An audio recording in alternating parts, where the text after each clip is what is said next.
மழை பாதிப்புகளை ஆய்வு செய்வதற்கு இன்று விழுப்புரம் மாவட்டத்திற்கு செல்லும் முதலமைச்சர் மு.க.ஸ்டாலின் பாதிக்கப்பட்டவர்களுக்கு நிவாரண உதவிகளை வழங்க உள்ளார்.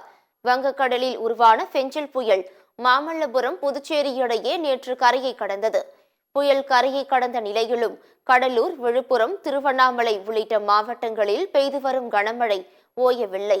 குறிப்பாக விழுப்புரம் மாவட்டத்தில் பெய்த கனமழையால் பெரும்பாலான தெருக்கள், சாலைகள் மற்றும் குடியிருப்புகள் வெள்ளத்தில் மிதக்கின்றன.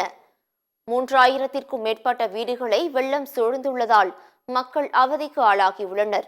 பாதிக்கப்பட்டவர்கள் நிவாரண முகாம்களில் பாதுகாப்பாக தங்க வைக்கப்பட்டதுடன் மீட்பு பணி தொடர்ந்து நடைபெற்று வருகிறது. புயல் மழையால் ஏற்பட்டுள்ள பாதிப்புகளை சரி செய்ய தேசிய பேரிடர் மீட்பு குழுவினர் ஈடுபட்டுள்ளனர்.